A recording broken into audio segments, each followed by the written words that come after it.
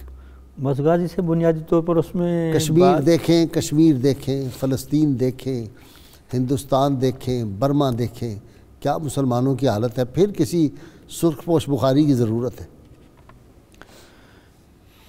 اسلام کے دامن میں کمال اور عزت اب بھی موجود ہے، صرف ضرورت یہ ہے کہ 3 چیزوں کو جمع کیا جائے۔ نہیں، وہ اقبال نے جو کہا کہ قافلہ حجاز میں ایک حسین بھی نہیں، گرچہ ہے تابدار ابھی گیسوئے دجلہ و فرات۔ وہی بات سے گزارش کر رہا ہوں نا، بنیادی طور پر جہاں تین چیزوں کو جمع کرنا چاہیے تھا نا، اور پھر اس کے اوپر ایک قیادت ہونی چاہیے تھی، اس کا بڑا فقدان ہے۔ جی، ایمان کامل، علم کامل اور تقوی کامل، جہاں یہ تینوں چیزیں جمع ہو جائیں نا، وہاں اللہ تعالیٰ کی مدد سے ایسے افراد جو ظاہری طور پر اور باطنی طور پر اس کمال پر فائز ہوتے ہیں کہ وہاں ایک ایک بندے کے سامنے بھی کفر لرزتا تھا۔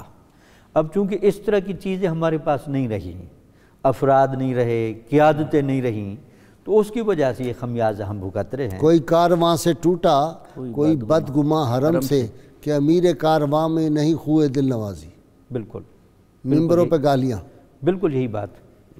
تو یہ تین چیزیں جب جمع ہوں گی تو ورنہ کعبہ بھی اسی شکل میں کھڑا ہے، روضہ رسول نے بھی اسی طرح رہنا ہے، حتیٰ کہ قرآن مجید کے بارے میں خود قرآن میں جملہ ہے حجت من بعد الرسل۔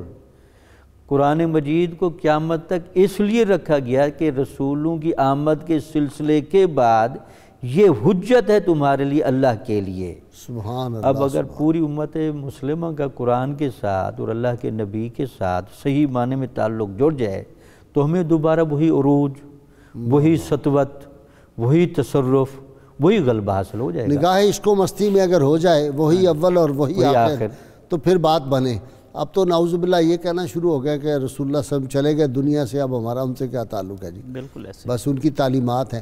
جب تک ذات مصطفیٰ صلی اللہ علیہ وسلم سے آپ کا تعلق قلبی نسبت عشقی نہیں ہوتی، حرا کا پتھر اور بتا کی مٹی آپ کے ضمیر اور خمیر میں نہیں ہوتی، اور خیرہ نہ کر سکا مجھے جلوہ دانش فرنگ، سرما ہے میری آنکھ کا خاک مدینہ و نجف، بات نہیں پیدا ہو سکتی۔ اس میں یہ پہلو بڑا دلچسپ ہے غازی صاحب کہ نبی رحمت صلی اللہ علیہ وسلم کی جو مرکزی حیثیت ہے دین اسلام میں، اگر نظر حضور کی ذات پر رہے تو امت بنتی ہے، اور نظر نیچے آئے تو فرقے بنتے ہیں۔ اور اقبال نے اسی طرف اشارہ کرتے ہوئے کہا تھا ماز حکم نسبت و ملتیم اہل عالم را پیام رحمتیم، ہم رسول اللہ صلی اللہ علیہ وسلم کی نسبت کے حکم کی وجہ سے ملت ہیں، اور اسی وجہ سے اہل عالم کے لیے پیام رحمت ہیں۔ میں ایک بات اور کہتا ہوں ہمیں ڈاکٹر، اس سے بھی آگے، جی، وہ یہ ہے کہ امت مسلمان کے اندر پاور آف ریزسٹنس اور پاور آف ایگزسٹنس ہاں جی، عشق مصطفیٰ صلی اللہ علیہ وسلم، بالکل ایسے ہے۔ ہم حوادث کا مقابلہ بھی عشق مصطفیٰ صلی اللہ علیہ وسلم سینوں میں ہو تو کر سکتے ہیں، انداز گلستان پیدا تبھی ہوتا ہے۔ بالکل ایسے ہوتا ہے، ٹھیک ہے جی۔ اور اگر ہم نے آگے بڑھنا ہے تو پھر بھی پاور آف جو ایگزسٹنس ہے، ہم نے جو باقی رہنا ہے وہ بھی اس نسبت سے باقی رہنا ہے۔ بقا بھی اسی سے ہے اور ارتقا بھی اسی سے ہے، ارتقا بھی اسی، دونوں چیزیں۔ لوٹ جا عہد نبی کی سمت رفتار جہاں، پھر میری پسماندگی کو ارتقا درکار۔ اچھا،